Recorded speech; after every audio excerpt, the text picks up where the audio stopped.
ये रिकॉर्ड भी कर रहे हैं। हाँ यस. हॅलो, माझं स्क्रीन शेअर माझा आवाज झालं येतोय का कसं सर्वांना? आवाज येतोय का? आवाज येतोय का सर्वांना? सर आपकी हो सर आवाज येत आहे आणि स्क्रीन पण दिसतंय. ओके, मी थोडं इंट्रोडक्शन करून देतो सगळ्यांना. सर्वप्रथम डिजिटल स्वदेश अंतर्गत जे आपण शेतकऱ्यांपर्यंत जे पशुपालनाचं तंत्रज्ञान पोहोचवण्याचं कार्यक्रम आपण काम करत आहे, तर त्या अंतर्गत सर्व जे शेतकरी बांधव आहेत, जे शेळी पालक असतील, नंतर कुक्कुटपालन करणारे असतील, जास्त करून शेळी पालकच असतील, तर त्यांचं मी या डिजिटल स्वदेश अंतर्गत स्वागत करतो. आणि आजचा जो आपला एक प्रशिक्षणाचा कार्यक्रम आहे डिजिटल स्वदेश अंतर्गत, उस्मानाबादी शेळीचे फायदे आणि त्यातील मृत्यू घटक म्हणजे मृत्यूदर कमी कसा करावा, यासाठी आपल्याला जे प्रमुख मार्गदर्शक लाभलेले आहेत, तर डॉक्टर तेजस शेंडे साहेब यांची मी ओळख करून देतो. डॉक्टर तेजस शेंडे साहेब हे शिरवळ पशुवैद्यकीय महाविद्यालयात प्राध्यापक म्हणून कार्य करतात आणि त्यांचं जास्तीत जास्त जे शेळी पालन आहे याच्यावरती त्यांचा खूप गाढा अभ्यास आहे. त्यांनी खूप पुस्तकं लिहिलेली आहेत. तर मी शेंडे सरांना विनंती करतो की त्यांनी हे आपलं सेशन चालू करावं. येस सर, थँक्यू आणि नमस्कार सगळ्यांना. ऍक्च्युली मला वाटतंय ते सुपरफिशियल मी काही गोष्टी बोलण्याचा प्रयत्न करेन आणि तुमचा जो महत्वाचा जो मुद्दा आहे की तुमच्याकडं मर्तुकीचं प्रमाण जास्त आहे, ते आपल्याला कसं कमी करता येईल, हा प्रश्न महत्वाचा आहे कदाचित, बरोबर. तर त्याच्यावरती आपण थोडस गोष्टी बोलूया. तर मी तुम्हाला माझी ओळख तर करून दिलेली आहे साहेबांनी, तर मी डायरेक्ट शेळीपालन या आपल्या प्रेझेंटेशनला सुरुवात करूया. सगळ्यांना माहिती आहे कोकणामध्ये तर शेळीपालन हे फार मोठ्या प्रमाणात केलं जात नाही आणि बरेच असे शेतकरी आहेत कोकणामध्ये जे सध्या शेळीपालन या व्यवसायामध्ये उतरलेले आहेत आणि बरेच जण गोष्टी करतायत. बरेच व्यवसाय आहेत जनावरांच्या धंद्यामध्ये, जसं आता बोलणं झालं, कुक्कुटपालन आहे, वरा पालन आहे, शेळी पालन आहे, दूध आणि दुधाचे पदार्थ आहे, दुग्ध व्यवसाय आहे, मत्स्यपालन आहे, बऱ्याच गोष्टी आहेत. तर त्याच्यामध्ये शेळी पालन ही अतिशय महत्वाची गोष्ट आहे जी लोक करू शकतात.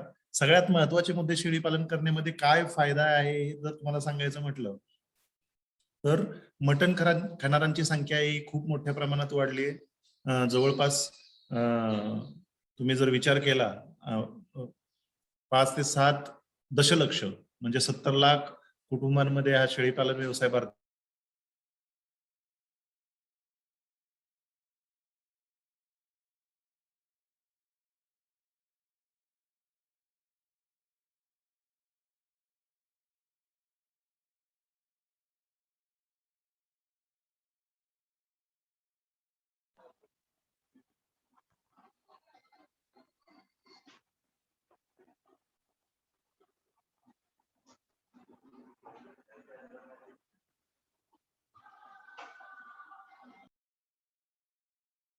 लोक घेत आहेत.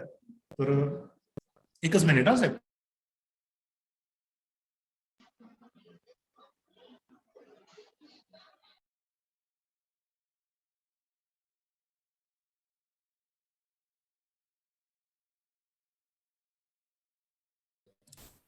माझं प्रेझेंटेशन दिसतंय का सगळ्यांना?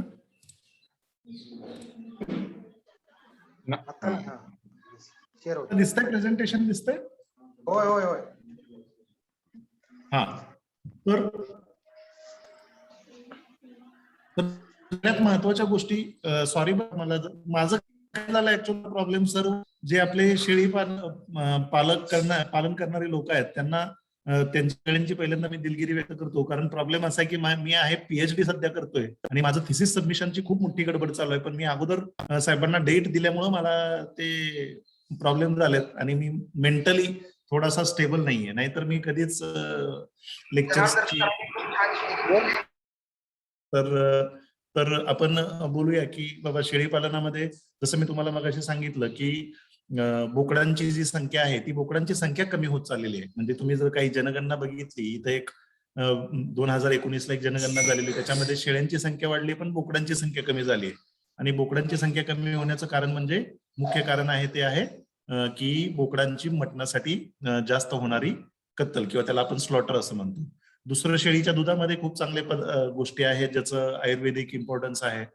त्याच्यामध्ये काही मेडिसिनल प्रॉपर्टीज आहेत. त्याच्यामुळे शेळीचं दूध ही सध्या मुंबईमध्ये, पुण्यामध्ये खूप जास्त किमतीला विकलं जायला लागलेलं आहे. तुम्हाला जर माहिती नसेल तर 95 ते 110 रुपये लिटर पर्यंत शेळीचं दूध मुंबईमध्ये सध्या काही ब्रँडच्या नावाखाली विकलं जातं.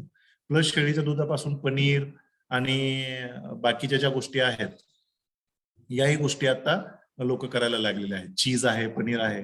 याच्या गोव्यामध्ये वगैरे काही शेळी पालक आहेत पश्चिम महाराष्ट्रात, ते रोजचं साधारणतः 500 ते 600 लिटर दूध कलेक्शन करून त्या चीज फॅक्टरीला गोव्याच्या पाठवत असतात. त्याच्यामुळे शेळी पालनामध्ये बऱ्याच गोष्टी आहेत. फक्त आपण त्याचं प्लॅनिंग व्यवस्थित करणं गरजेचं आहे.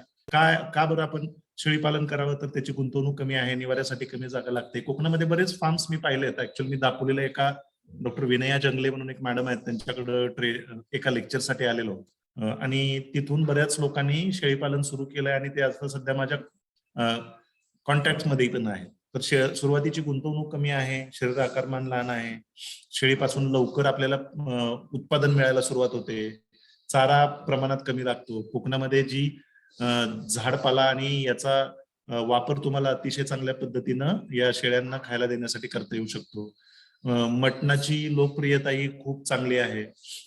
नंतर शेळीपासून मिळणारं लेंडी, जर तुम्ही एक सावंतवाडीला फार्म आहे त्यांच्याकडं, त्याचं जवळपास दरवर्षी 5 ते 10 टन लेंडी खत ते विक्री करतात. भोसले म्हणून आहेत, एक सावंतवाडीला रेल्वे स्टेशनच्या बाजूलाच त्यांचा फार्म आहे. तर 10 ते 15 टन हे लेंडी खत ते विक्री करतात. तर तुम्ही लेंडी खताच्या विक्रीमध्ये सुद्धा त्याच्यामध्ये भरपूर स्कोप आहे. किंवा शेळी आजारी पडण्याचं प्रमाण हे इतर जनावरांपेक्षा कमी असतं. त्याच्यामुळे शेळी पालन या व्यवसायामध्ये खूप चांगल्या संधी आहेत. फक्त याच्यामध्ये प्लॅनिंगची गरज आहे. आपण प्लॅनिंग व्यवस्थित करत नाही. तुमच्याकडे कोकणामध्ये सध्या सगळ्यात मोठा प्रॉब्लेम हा पावसाळा आहे. तर पावसाळ्यामध्ये जर तुम्ही शेळ्यांची व्यवस्थित काळजी घेतली तर तुम्हाला याच्यामध्ये फार फायदा होऊ शकतो. प्रॉब्लेम आपल्याकडं कोकणामध्ये असा आहे की पाऊस खूप जास्त पडतो आणि त्या काळामध्ये शेळ्यांना आपण बाहेर चरायला सोडू शकत नाही किंवा आपण बाहेर नेऊ शकत नाही. आणि शेळ्यांना पाणी त्यांच्या अंगावर पडलेलं आवडत नाही किंवा त्याच्यामुळे त्या लगेच आजारी पडतात. त्याच्यामुळं तुम्हाला ते कोकणामध्ये पावसाळ्यामध्ये शेळ्यांची काळजी घेणं ही अतिशय महत्वाची गोष्ट आहे. एक जयेश रहाटे म्हणून एक आहेत, ज्यांचा पण मला वाटतं दापोलीच्या जवळपास कुठेतरी फार्म आहे. ते सुद्धा चांगलं शेळी पालन करतात, माझ्या रेग्युलर कॉन्टॅक्ट मध्ये असतात. तर बरेच शेळी पालक आहेत, ते अतिशय चांगल्या पद्धतीने करतात. फक्त तुम्ही काही गोष्टींचा विचार त्याच्यामध्ये केला पाहिजे शेळी पालन सुरू करण्यापूर्वी, की ते कशासाठी पाळणार आहे, खरेदी कुठून करणार आहे. आता कोकणामध्ये शेळ्या मिळण्याचं प्रमाण आणि बाजार हे फार कमी आहेत. पण तुम्ही जर चांगल्या क्वालिटीच्या शेळ्या जर तुमच्याकडे असतील, मग तुमच्याकडे कोकणामध्ये कोकण कनियाल नावाची जात आहे. कोकणामध्ये एवढी चांगली अपॉर्च्युनिटी आहे, तुमच्या सर्वांच्या माहितीसाठी सांगतो की कोकण कनियाल जात लोकांना पाहिजे असेल तरीही ती कुणाकडून मिळत नाहीये. एवढं ब्रिडिंगचे प्रॉब्लेम आहेत कोकण कनियालचे. जर 10-15 जनावरांपासून कुणी सुरुवात करून जर कोकण कनियालचं ब्रिडिंग केलं तर तुम्हाला कोकण कनियाल हे ब्रिडिंग स्टॉक म्हणून लोकांना विक्रीला फार चांगला एक व्यवसाय होऊ शकतो. फक्त ब्रिडिंग मध्ये तुम्ही त्याच्यामध्ये उतरायला पाहिजे आणि त्या गोष्टी करण्याची गरज आहे. जनावरांची खरेदी महत्वाची आहे. ट्रान्सपोर्ट करणार असाल तर लांबून करू नका, पार्टिशन करा तुमच्या गोठ्यामध्ये. नंतर तुमच्या कोकणामध्ये जरा शेड आहे ते उचलून बांधणं गरजेचं आहे. म्हणजे जमिनीपासून एक 2 ते 3 मीटर जर उंच असेल, बांबूवरती जरी बनवलं तरी चालतं, किंवा आता बऱ्याच लोकांनी काही याच्यावरती प्लॅटफॉर्म्स वरती शेड बनवलेले आहेत. खाद्याची सोय तुमच्याकडे व्यवस्थित पाहिजे. तुमच्याकडे खाद्य किती शेळ्या आहेत, किती खाद्य लागणार आहे, तुम्ही किती देऊ शकता, तुमच्याकडे द्यायची सोय कशी आहे आणि मग त्याची लागण तुम्ही कशी करू शकता, किंवा मग तुम्ही साठवण काय करायची, तुमच्याकडे पद्धत कशी आहे. या सगळ्या गोष्टींचा तुम्हाला कोकणामध्ये विचार करावा लागेल. कारण आपल्याकडं कोकणामध्ये फार ऍडव्हान्स्ड खाद्याच्या पद्धती वापरल्या जात नाही. जसं सायलेज आहे किंवा हायड्रोफोनिक्स नावाचा चारा आहे. याचा काही प्रमाणात वापर तुम्ही खाद्यामध्ये शेळ्यांच्या किंवा मोठ्या जनावरांच्या नक्की करू शकता. फक्त तुम्हाला त्याचं प्लॅनिंग व्यवस्थित करणं गरजेचं आहे. आजारी जनावर आहे ती तुमच्या मूळ जनावरांपासून वेगळी ठेवली पाहिजेत. खाद्य आहे हे कायम गव्हाणीमध्ये टाकलं पाहिजे. तुमच्याकडं जर काही प्रॉब्लेम आला तर तुमच्याकडे वेटरनरी डॉक्टर कोण आहे आणि तो येऊन तुमच्याकडे उपचार कसा करू शकतो याची माहिती व्यवस्थित तुमच्याकडे अगोदरच असली पाहिजे. नंतर मग नोंदी काही आहेत महत्वाच्या त्या शेळीपालनामध्ये तुम्ही व्यवस्थित ठेवणं गरजेचं आहे. आणि या सगळ्या गोष्टी आहेत. स्वतःच जर कटिंग करून जर ग्रुप केला, तुमचा एक ग्रुप असेल, जसं आता हे तुमचं फाउंडेशन आहे स्वदेश, हे अतिशय चांगलं काम करतं. यांच्या थ्रू जर तुम्ही ग्रुपिंगनं जर विक्री व्यवस्थापनाचं जर एखादा सिस्टम सेट केली तर खूप चांगल्या पद्धतीने लोकांना मार्केटही मिळू शकतं आणि तुम्ही त्याच्यामधून फार चांगल्या पद्धतीनं गोष्टी करूही शकता. फक्त हे तुम्ही प्लॅनिंग केलं पाहिजे आणि नुसार तुम्हाला गोष्टी करता येऊ शकतात. शेळ्यांच्या जाती माहिती असतील तरी पण थोडक्यात तुम्हाला त्यांच्याबद्दल इंट्रोडक्शन देतो. ही जी जात आहे, जी पांढऱ्या कलर जात असते, तुम्हाला फोटो सगळ्यांना दिसत असावं कदाचित. हॅलो हॅलो, फोटो दिसतोय ना सगळ्यांना? हा, येस येस, क्लिअरली. तर हा जमुनापारी नावाची जात आहे. ही ओळखण्याची पद्धत म्हणजे ही पूर्ण पांढऱ्या कलरची शेळी असते. 45 ते 50 किलो पर्यंत हिचं प्रौढ वजन असतं आणि हीचा पूर्ण पांढरा कलर असतो. ही सगळ्यात जास्त दूध देणारी भारतातली जात मानली जाते. महाराष्ट्रातली नाहीये ती, आग्रा आणि मथुरा जे आहे ना त्या साईडची जात आहे. नंतर उत्तर प्रदेशातली. नंतर ही एक बार्बेरी नावाची जात आहे. हिला बकरी ईदला बऱ्यापैकी चांगलं मार्केट आहे. जमुनापारीला सुद्धा बकरी ईदला बऱ्यापैकी चांगलं मार्केट आहे. कारण बकरी ईद मध्ये पांढऱ्या कलरची किंवा कलरफुल जनावरांना जास्त मार्केट आहे. काळ्या कलरच्या जनावरांना, जसं आपली उस्मानाबादी शेळी आहे, तिला तेवढं मार्केट नाहीये. पण ही बार्बेरी नावाची जात आहे, तिला फार चांगलं मार्केट आहे. नाहीतर ही उस्मानाबादी सारखीच दिसणारी पण मूळ राजस्थान, पंजाब, हरियाणा मधली बिटल नावाची एक जात आहे. अतिशय चांगली जात मानली जाते आणि क्रॉस ब्रीडिंग साठी महाराष्ट्रात बरेच लोक आता याचा वापर करतात. वजनासाठी फार चांगले, वजन वाढ चांगली आहे आणि 45 ते 50 किलो पर्यंत प्रौढ वजन या शेळीपासून तुम्हाला मिळू शकतं. नंतर एक सुरती नावाची जात आहे, जी नंदुरबार आणि खानदेश आहे ना, खानदेश त्या एरियामध्ये ही जात प्रामुख्याने पाहायला मिळते. नंतर एक जाखराना नावाची जात आहे, राजस्थान मधली आहे परत ही सुद्धा तुम्हाला चांगल्या पद्धतीची मोठ्या आकाराची साईजची जात आहे. ती सुद्धा तुम्हाला पाळता येऊ शकते. मटणासाठी आणि दुधासाठी या जाती चांगल्या आहेत. नंतर ही सिरोही नावाची एक जात आहे, ही तुम्हाला बकरी ईदच्या मार्केटमध्ये चांगलं आउटपुट देऊ शकते. म्हणजे बकरी ईदला या जातीला फार जास्त मागणी आहे. जर तुम्ही मुंबईला जर कधी गेला असाल बकरी ईदच्या 8 दिवस अगोदर, तर तुम्हाला जे देवनारचं कत्तलखाना आहे तिथं तुम्हाला या शेळ्यांची जवळपास 2 ते 3 लाख अॅनिमल दर वर्षाला विकायला येतात. काही बाहेरच्या राज्यातून येतात, काही आता महाराष्ट्रातले पण बरेच लोक विकायला लागलेले बकरी ईदसाठी. नंतर ह्या काही केसाच्या जाती आहेत ज्या आपल्याकडे थंडी प्रदेशात असतात, आपल्याकडे त्याचा जास्त उपयोग नाही होत. नंतर काही विदेशी जाती आहेत, त्याच्यामध्ये ही तुम्ही ऐकलेली आफ्रिकन बोर नावाची एक जात आहे, जी अतिशय चांगल्या पद्धतीची जात मानली जाते. फक्त मटणासाठी हिचा वापर अजून पाहिजे तितका होत नाहीये, त्याच्यामुळं तो जर व्हायला लागला आणि तिची किंमत खूप जास्त आहे. या दोन गोष्टी सध्या या शेळीच्या बाबतीत मला खटकणाऱ्या आहेत. तर त्या जर कमी झाल्या तर तुम्हाला ही जात चांगल्या पद्धतीने पाळता येऊ शकते, कारण हिची वजन वाढ फार चांगली आहे आणि तुम्हाला पैदाशीसाठी नर या जातीचे तुमच्या लोकल ब्रीडला वापरता येऊ शकतात. नंतर ही एक सानेन नावाची जात आहे, जी दुधासाठी अतिशय चांगली जात आहे. स्वित्झर्लंड नावाचा देश आहे, त्या देशामधून ही जात इम्पोर्ट केलेली आहे. भारतामध्ये बऱ्याच लोकांकडे सानेन आहे. तुम्ही एक नगरमध्ये एक नलावडे म्हणून आहेत, त्यांच्याकडे सानेनच्या शेळ्या आहेत आणि ते तुम्हाला मी चीज सांगितलं ना, चीज साठी, हे दूध उत्पादनासाठी ते शेळी पालन करतात आणि त्यांच्याकडे फार चांगल्या पद्धतीनं या सानेन शेळ्या पाळल्या गेलेल्या आहेत आणि ते गोव्याला वगैरे त्यांचं दूध चीज बनवण्यासाठी पाठवतात. नंतर आपल्या महाराष्ट्रातल्या काही जाती आहेत, ह्या आतापर्यंतच्या मी तुम्हाला बाहेरच्या सांगितल्या, ही सानेन, बोर किंवा बाकीच्या सगळ्या. महाराष्ट्रामध्ये 2-3 प्रामुख्याने जाती पाहायला मिळतात. त्याच्यामधली ही आहे उस्मानाबादी, जी पश्चिम महाराष्ट्र आणि मराठवाडा या 2 एरियामध्ये फार प्रामुख्याने पाहायला मिळते. कोकणामध्ये तेवढ्या प्रमाणात पाहायला मिळत नाही, पण कोकणामध्ये तुम्ही हिला पाळू शकता. नंतर ही एक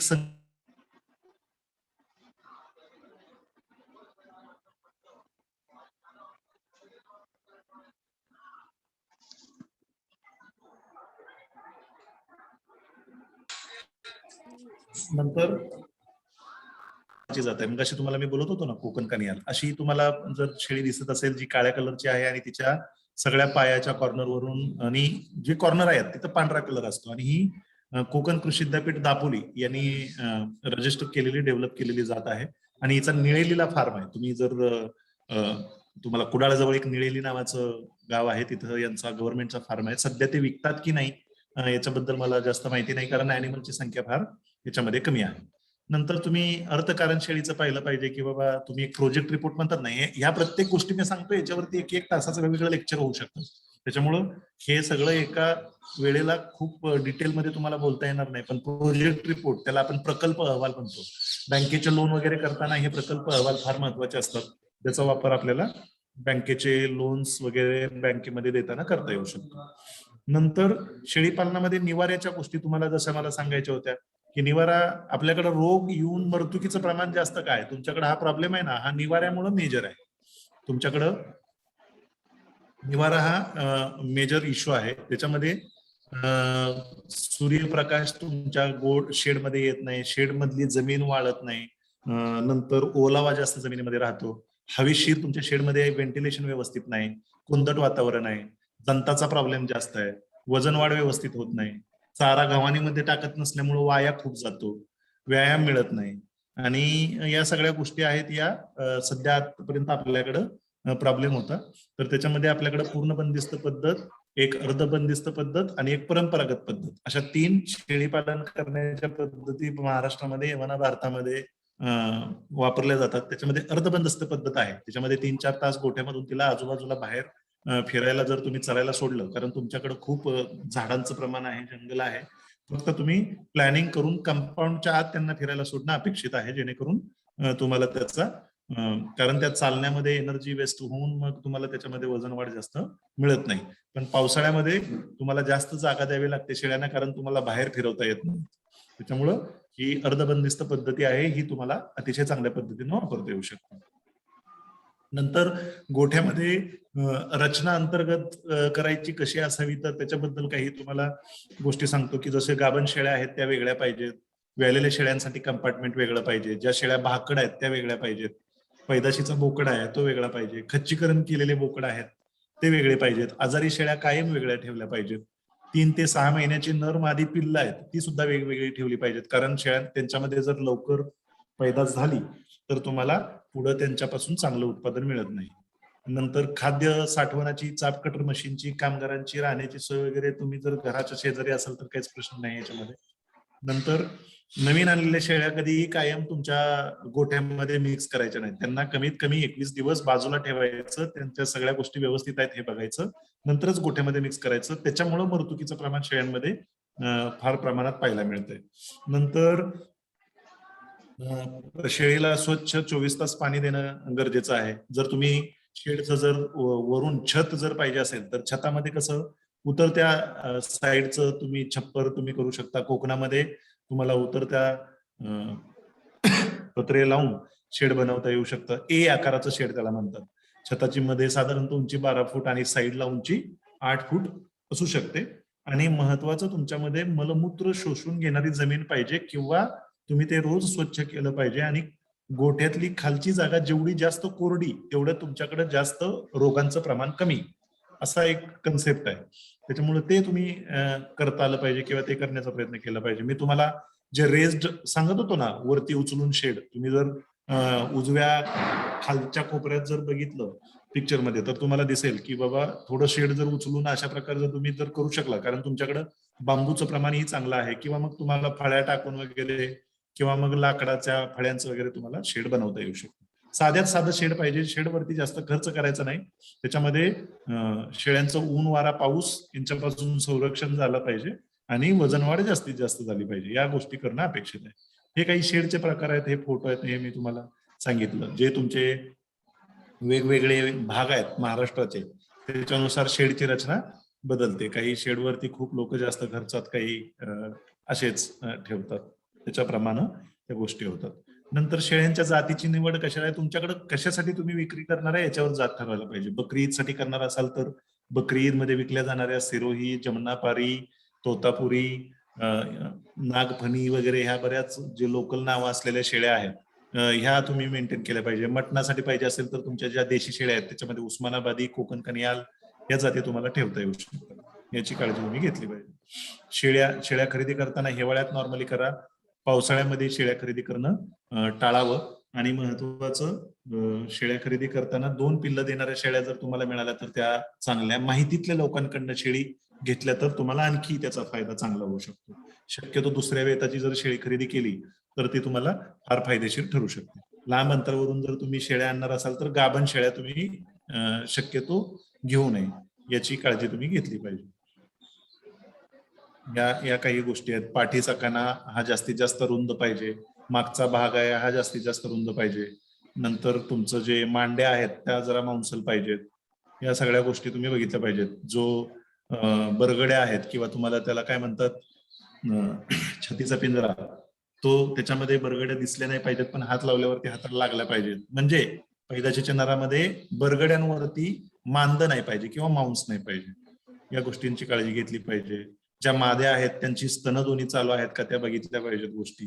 कास जेवढी जास्त वरती असेल तेवढी चांगली, खूप खाली लोंबकळणारी कास नसली पाहिजे. ह्या काही बेसिक गोष्टी आहेत, या तुम्ही शेळी पालन करताना किंवा शेळ्या खरेदी करताना केल्या पाहिजेत. नंतर शेळ्यांच्या दातावरून त्यांचं साधारणतः वय तुम्हाला ओळखता येऊ शकतं. जे मध्ये जर सेंटरला 2 दात असतील तर त्याचं वय साधारणतः 1 वर्ष असतं, 4 असतील तर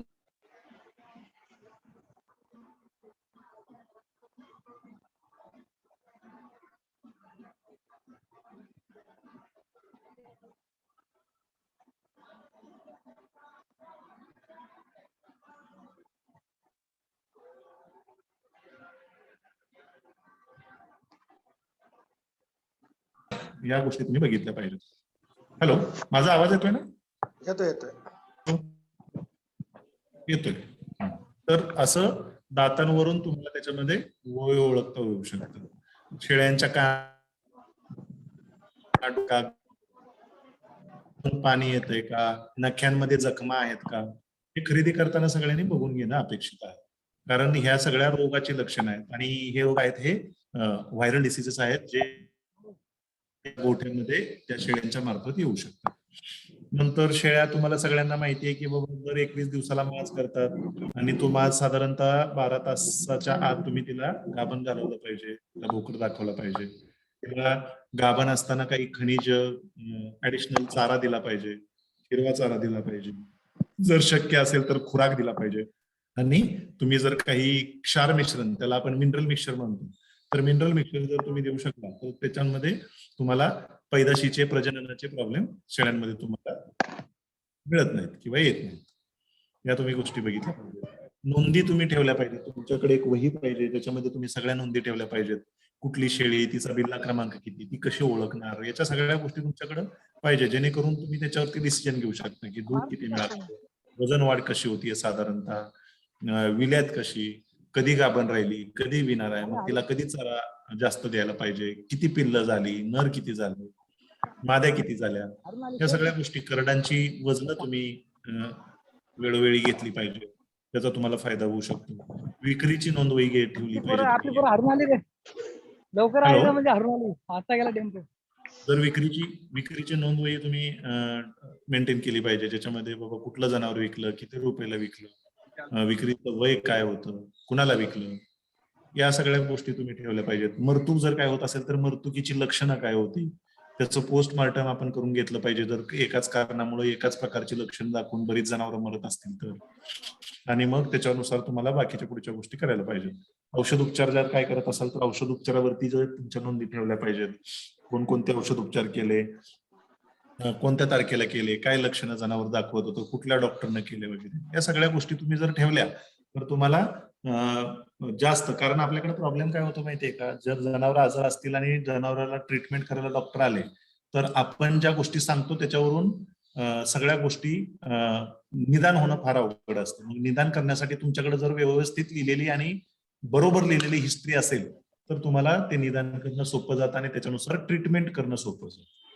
तुमचा सगळ्यात महत्वाचा मुद्दा होता हा आजार आहे. आजारांमध्ये शेळ्यांचं मृत्यू कुठले आणि कोणकोणते आजार, लसीकरण कोणकोणतं करून साधारणतः घेतलं पाहिजे, हे तुम्हाला थोडक्यात मी आता सांगतो. हगवण करडांमधील एक मोठा महत्वाचा आजार आहे, ज्याच्यामध्ये करडांची मृत्यू खूप मोठ्या प्रमाणात होते. करड दूध पित नाहीत, बसून राहतात, पातळ पांढरी पिवळसर किंवा रक्त काही वेळा संडासमध्ये येतं.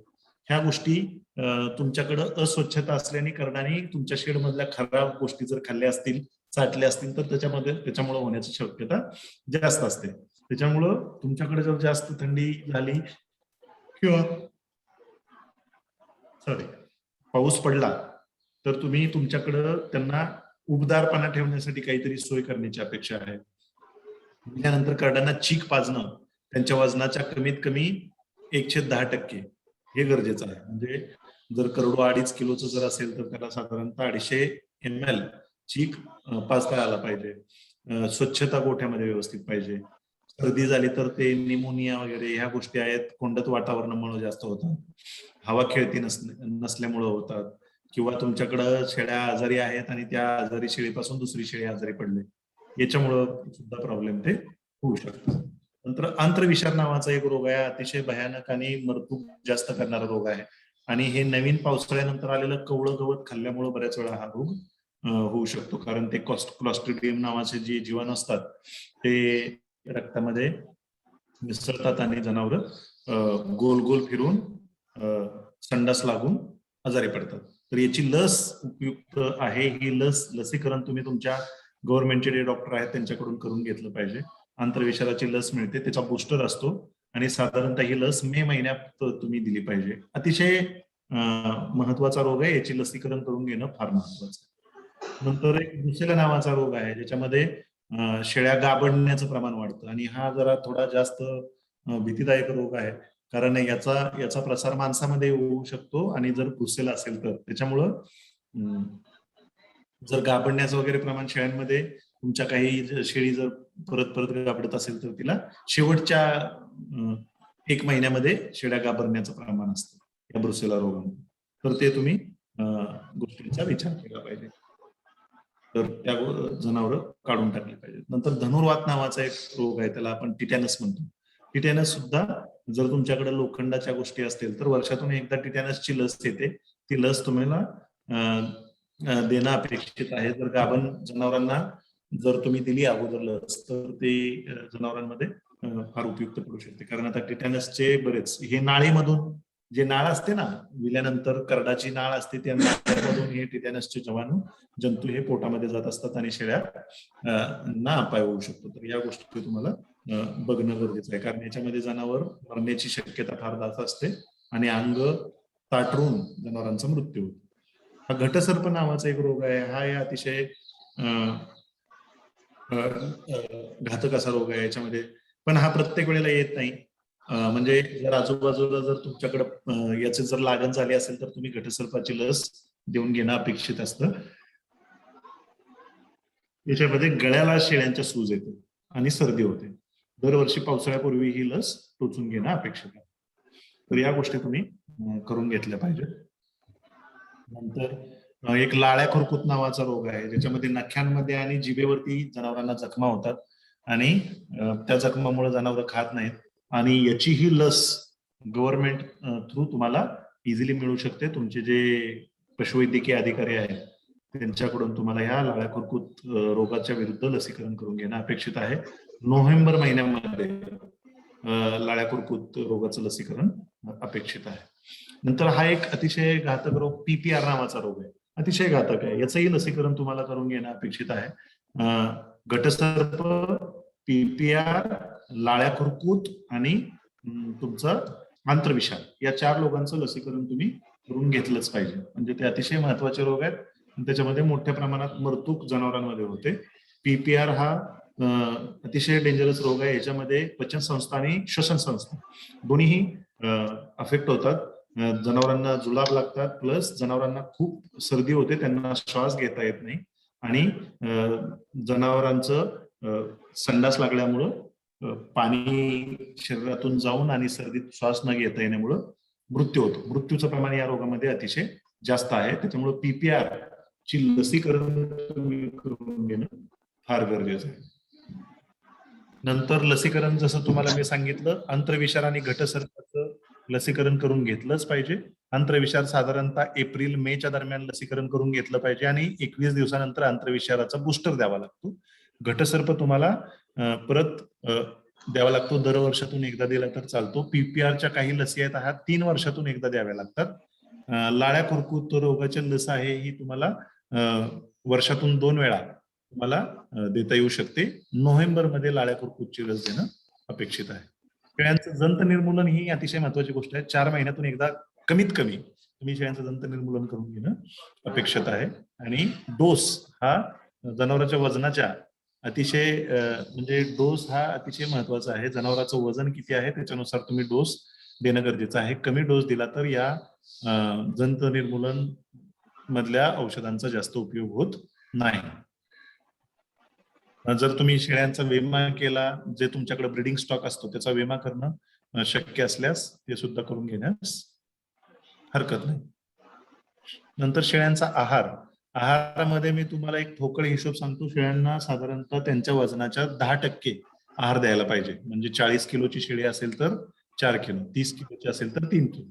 आणि त्या 3 किलो आहारामध्ये 2 किलो ओला चारा आणि 1 किलो वाळला चारा हा देणं अपेक्षित आहे. वाळला चारा नाही दिला चालणार नाही आणि फक्त ओला दिला तरीही चालणार नाही. तुम्हाला 1 किलो वाळला आणि 2 किलो ओला चारा देणं अपेक्षित आहे. आणि मग खुराक हा साधारणतः जनावरांच्या वजनाच्या 1% म्हणजे जर 30 किलोची शेळी असेल तर 300 ग्रॅम पर्यंत खुराक देणं तुम्हाला अपेक्षित आहे.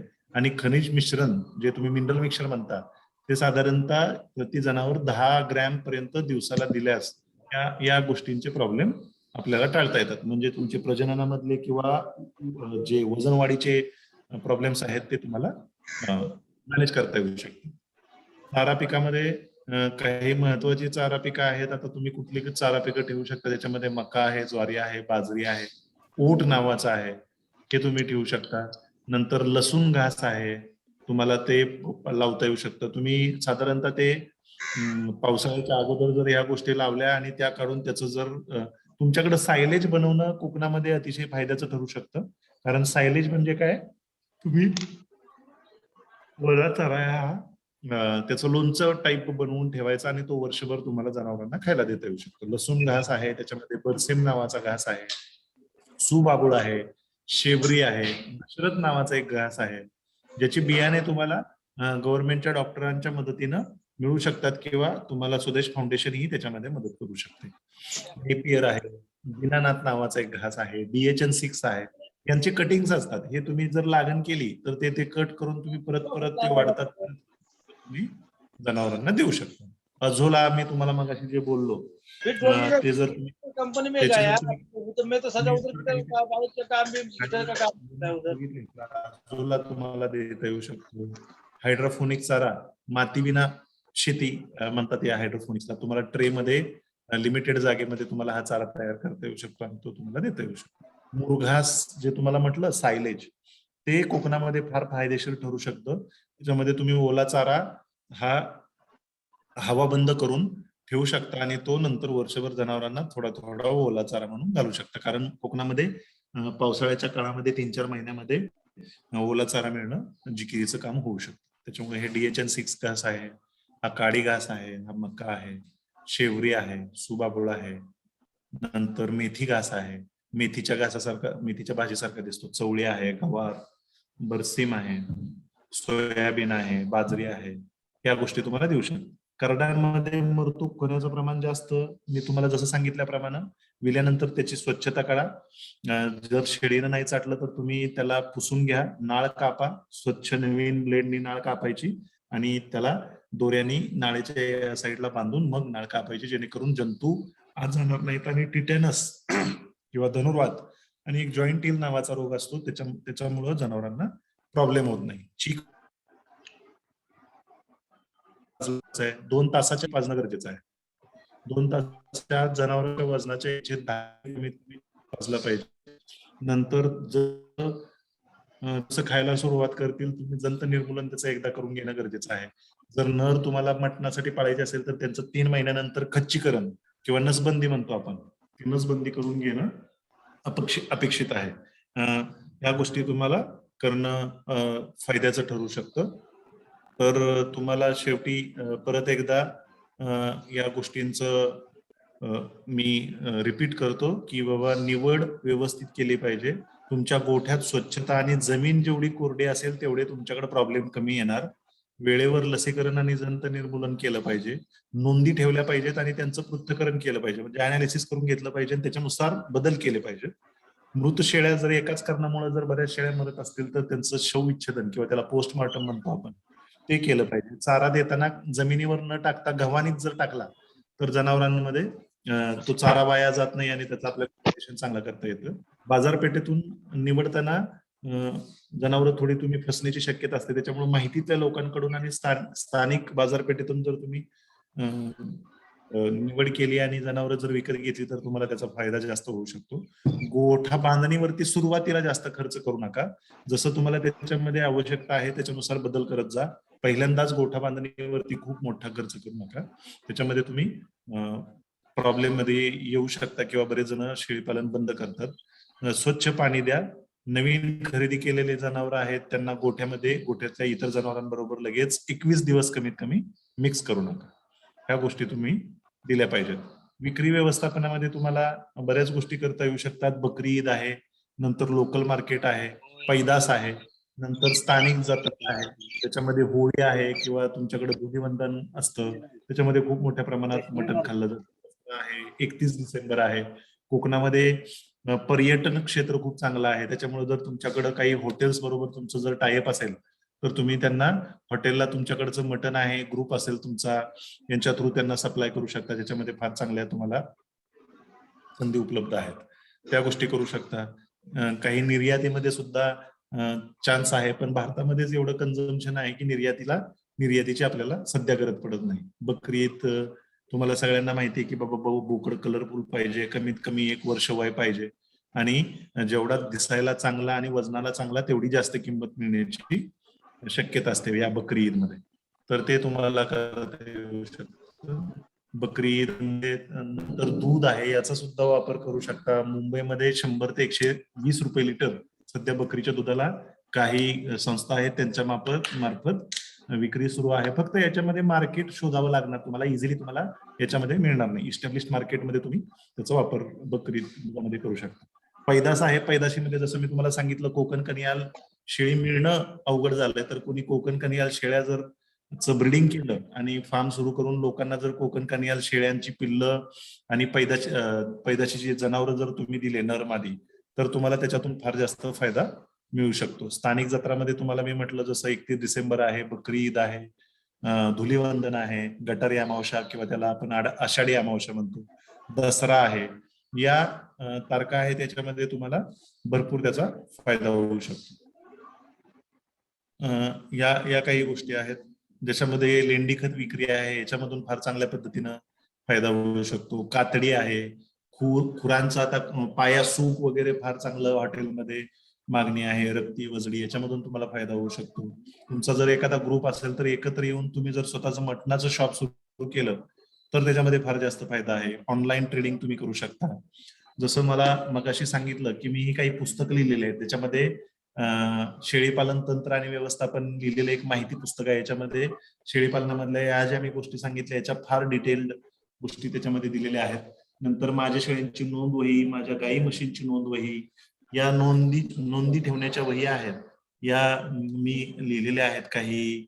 आणि सकाळ पेपर जे आहे सकाळनी या गोष्टी पब्लिश केलेल्या आहेत.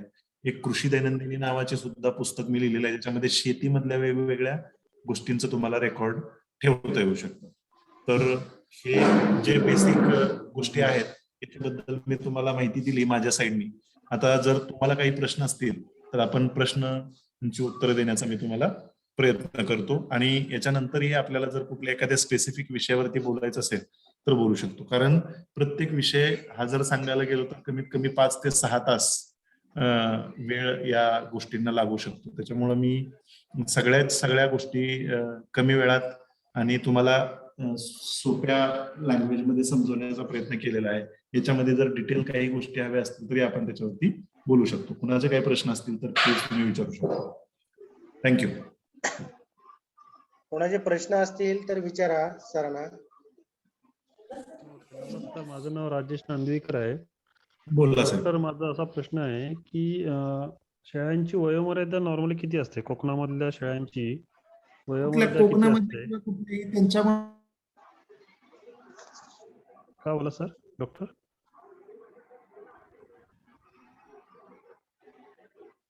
आवाज नाही आला. हॅलो. हा बोला बोला.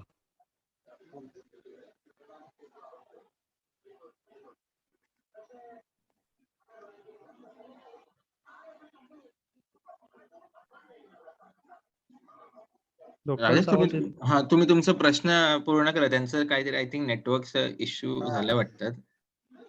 वय मर्यादा तुम्हाला किती? सर आवाज नाही येत. माझा हा. आवाज आता मी परत एकदा बोलतो ऍक्च्युअली माझा कनेक्शन डिस्कनेक्ट झालेलं.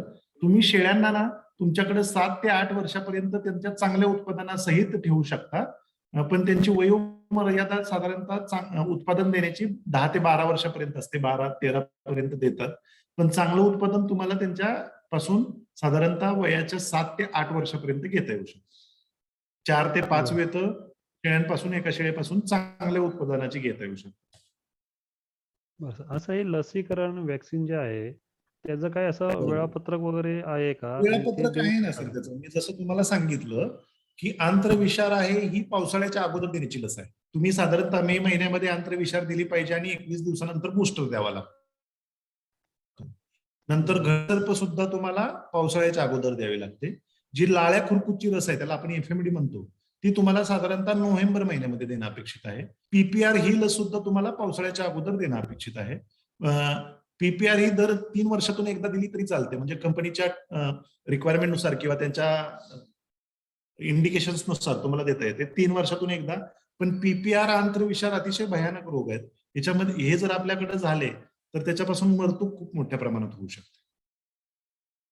असं जे आता पीपीडी जी तुमची आहे ती सर्क्युलेट होऊ शकते का देऊ शकतो मी, मला काही प्रॉब्लेम नाही. त्याचा काही एवढा मोठा विषय नाही. तुमच्यासाठीच बनवलेले आहे त्याच्यामुळे देऊ शकतो. बस. आणि जे सुरुवातीला जो पावसाळ्यामध्ये जो ओला चारा असतो, हिरवा चारा, तो बरोबर. शेळ्यांना देणं हानिकारक असतो नॉर्मली ना? ऍक्च्युअल काय होतं, नवीन जे गवत असतं ना पहिल्यांदा उगवलेलं त्याच्यामध्ये क्लॉस्ट्रिडियम नावाचा एक जीवाणू असतो. त्याच्यामुळं हे आंत्रविषार वगैरे टॉक्सिमिया होतो जनावरांमध्ये. बऱ्याच वेळा ते पाहायला मिळतं. प्रत्येक वेळेला नवा चारा खाल्ला तर जनावरांना आंत्रविषार होईलच असं नाही. पण त्याचं जे हे आहे आंत्रविषार तो रोग जो कोवळा लुसलुशीत नवा चारा आहे पावसाळ्यानंतरचा तो खाल्ल्यामुळे बऱ्याच वेळा होतो. कारण क्लॉस्ट्रिडियम त्याच्यामध्ये जास्त वाढतो. बस. आणि जो नॉर्मली कोकणामध्ये जो सुका चारा असतो, जो म्हशी गाई सुका चारा हा बरोबर तो पण देऊ शकतो का? देऊ शकता ना तुम्ही. जसं मी तुम्हाला सांगितलं ना, ज्वारीचा कडबा आहे, बाजरीचा कडबा आहे, हा कुट्टी करून स्टोअर करून तुम्ही ठेवू शकता आणि वर्षभर वापरू शकता. जेवढं पाण्याचं प्रमाण कमी चाऱ्यामध्ये तेवढा चारा तुम्हाला जास्त दिवस साठवता येतो. जेवढं पाण्याचं प्रमाण जास्त तेवढं चारा लवकर खराब होतो. म्हणून ओला चारा हा तुम्हाला वर्षभर देता येऊ शकत नाही. आणि तुम्हाला ओल्या चाऱ्याचं जर सायलेज बनवलं तुम्ही किंवा मुरघास बनवला तर तो जास्त तुमच्या फायद्याचा ठरू शकतो. Okay sir. आणि शेवटचा प्रश्न असा आहे की जे पशुवैद्यकीय अधिकारी म्हणजे डॉक्टर आहेत त्यांच्याकडून ह्या सगळ्या लसी मोफत आहेत का? मोफत नाही पण खूप कमी किमतीमध्ये उपलब्ध आहेत. कदाचित म्हणजे मी जर चुकीचा नसेल तर जर तुम्ही दवाखान्यामध्ये जाऊन जर जनावर लसीकरण करून घेतलं तर एक लस साधारणतः 2 ते 3 रुपयामध्ये मिळते. पण स्टॉक असायला पाहिजे, त्यांना सप्लाय व्हायला पाहिजे, बऱ्याच गोष्टी त्याच्यामध्ये असतात. पण तुम्ही त्यांच्याकडे जाऊन चौकशी केली पाहिजे, त्यावेळी तुम्हाला त्या गोष्टी कळेल. ओके. धन्यवाद. थँक्यू. Okay sir. ओके. आणखी कुणाला काय विचारायचं? आणखी कोणाला काय विचारायचंय का प्रश्न?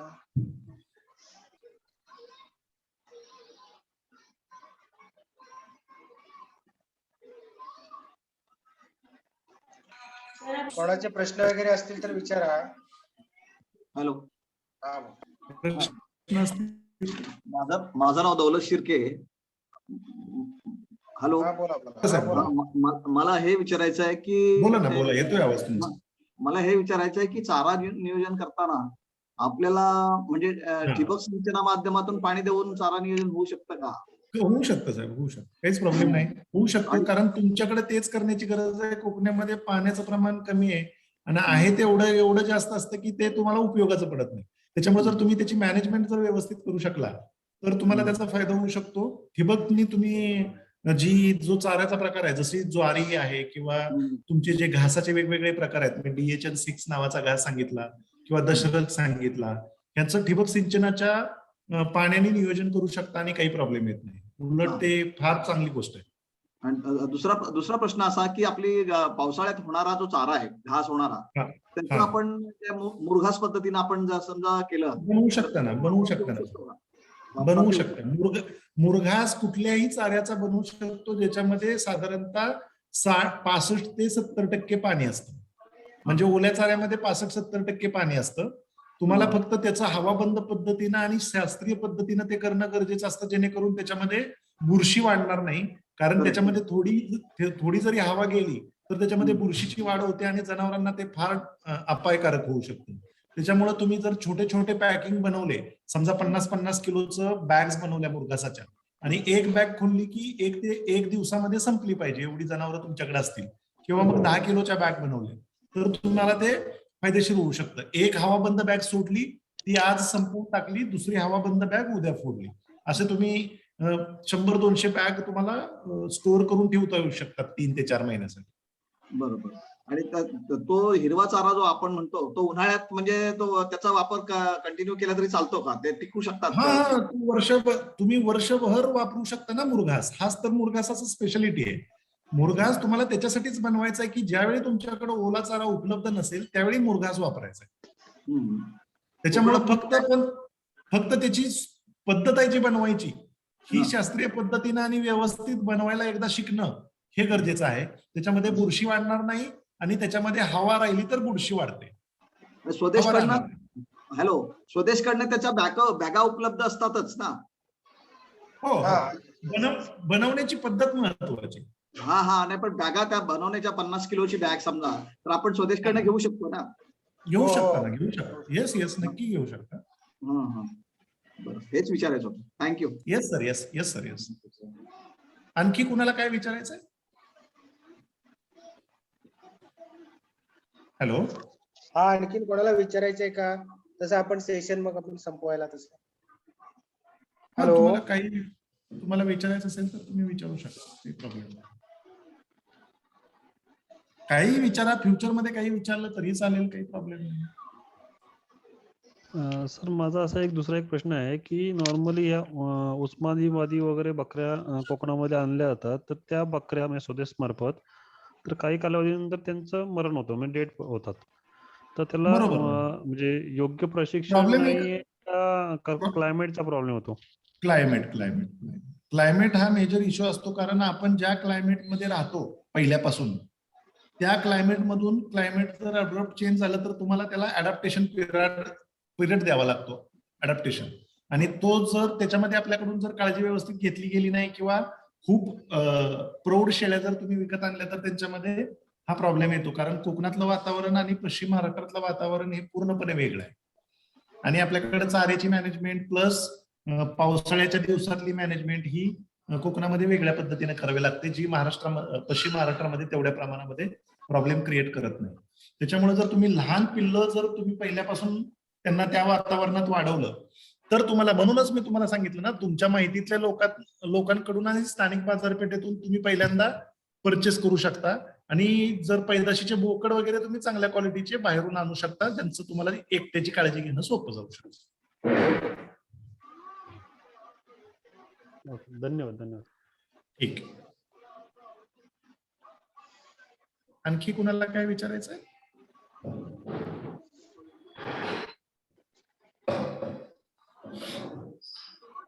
हॅलो.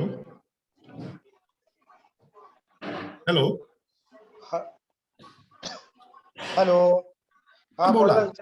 आणखी कुणाला काय विचारायचं नसेल तर मग आपण थांबलं तरी चालेल. हॅलो. हा, कोणाला विचाराय का प्रश्नोत्तर वगैरे काय? हॅलो. शेतकरी बोला, शेतकरी वर्ग. हॅलो. तुम्ही विचारल्याशिवाय तुमचे प्रश्न हे होणार नाही. तुम्ही विचारा, काही असेल तर सांगा, त्याच्यानुसार आपण गोष्टी करू, जेणेकरून आपल्याला त्याच्यामध्ये फार जास्त हे होऊ शकतं. Hello sir. हा बोला. हा बोला. हा. बोला. सर जे इन्शुरन्स जे असतं आपलं बकरीचं ते साधारणतः किती रुपये वगैरे त्याची असते प्राइस वगैरे आणि कोण काढतं? 5 कंपन्यांवरती डिपेंड आहे आता. अच्छा अच्छा.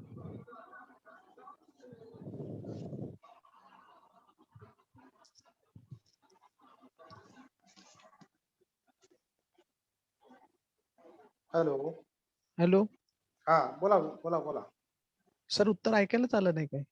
अच्छा अच्छा. हा ते हॅलो, त्याचा जरा नेटवर्कचा इश्यू आला. हॅलो. हा हा तर इन्शुरन्स हा त्या कंपनीवर डिपेंड असतो की आणि ती जनावरांची खरेदीची किंमत किती असते त्याच्यावरती अवलंबून. ओके.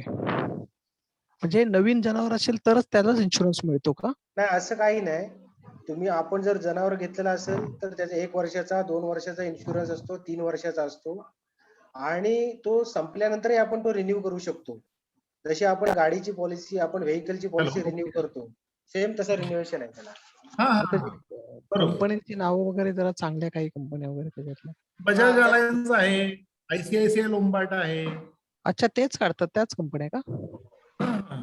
काही कंपन्यांचं ओके. स्पेसिफिक जनावरांच्या इन्शुरन्स मध्ये काम आहे. Okay okay. धन्यवाद. आणखी कुणाला काय विचारायचंय? तर कुणाला काय बहुतेक विचारायचं नसेल तर हा ठीक आहे. आपण आता सेशन क्लोजच करूया. बरोबर. बहुतेक सर्वांचे प्रश्न झालेले आहेत. तर बरोबर. आजच्या या स्वदेशी डिजिटल सेशन मध्ये आपल्याला जे प्रमुख मार्गदर्शक डॉक्टर शेंडे साहेब शिरवळ वैद्यकीय पशुवैद्यकीय महाविद्यालयात उपस्थित झाले, त्यांचे मी आभार मानतो. त्याचबरोबर जो आपला शेळीपालक वर्गही या डिजिटल सेशनसाठी आवर्जून उपलब्ध झाला, त्यांच्या कामातून वेळ काढून उपस्थित झाला, त्यांचे मी आभार मानतो. आणि हे डिजिटल सेशन संपलं असं जाहीर करतो. धन्यवाद.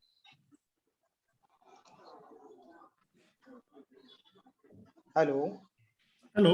Thank you sir. मग थँक्यू डॉक्टर. थँक्यू. येस पण yes session yes close. Welcome sir.